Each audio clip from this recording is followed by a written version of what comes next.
بہت سارے اس آئین ساز اسمبلی میں جو بظاہر عوام کے نمائندے تھے وہ ایسے خطے سے تعلق رکھتے تھے جو ایکچولی پاکستان کا حصہ نہیں بنا، جس کو یو پی سی پی کہہ سکتے ہیں۔ دستور بنانے میں ہمیں بہت دیر لگی۔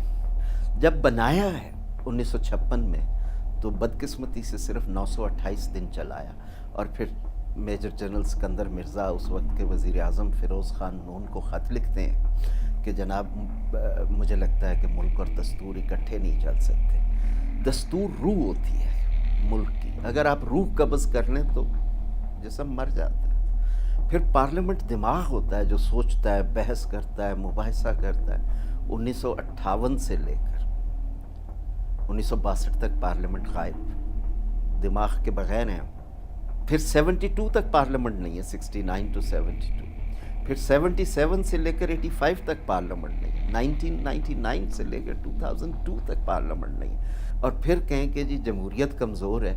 عوام کا حق تھا یہ کہ میں اگر عوام کی توقعات پہ پورا نہیں اترا تو مجھے اقتدار میں رہنے کا کوئی حق نہیں ہے۔ یہاں تو فیصلہ کسی اور نے کیا۔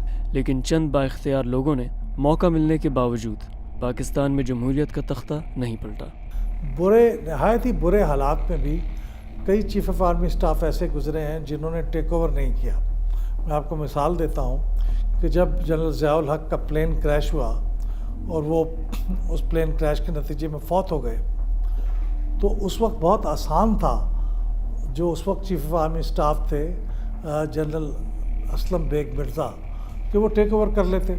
اور بلکہ اس وقت کے جو پریزیڈنٹ تھے غلام اسحاق خان، انہوں نے انہیں کہا بھی، لیکن انہوں نے اس کو ریفیوز کیا اور انہوں نے کہا نہیں، آپ ٹیک اوور کیجئے قانون کے مطابق، آئین کے مطابق، اور ہم آپ کو پوری سپورٹ دیں گے۔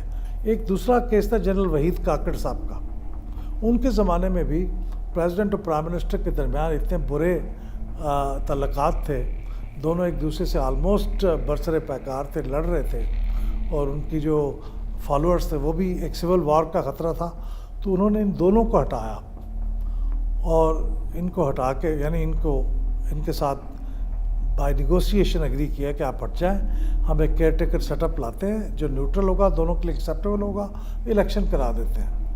ان کے لیے بھی بہت آسان تھا کہ وہ اس وقت ٹیک اوور کر لیتے، انہوں نے ٹیک اوور نہیں کیا، بلکہ جب بے نظیر بھٹو صاحبہ اس کے بعد پرائم منسٹر بنی، انہوں نے آفر کی کہ آپ کو ایکسٹینشن دیتے ہیں، انہوں نے ایکسٹینشن بھی قبول نہیں کیا۔ اگر اس ملک کو کوئی چیز باندھ کے رکھے ہوئے ہے نا تو وہ اس کا دستور ہے، جس پہ مولانا مفتی محمود کے دستخط ہیں، شاہ احمد نورانی کے دستخط ہیں، غوث بزنجو کے دستخط ہیں، خان عبدالولی خان کے دستخط ہیں، ذوالفقار علی بھٹو کے دستخط، ڈائیورسٹی کے دستخط ہیں۔ میری قوم کی ریزیلینس ہے، 75 سالوں میں 4 بار مارشل لاؤ سے نجات لی ہے، 4 بار۔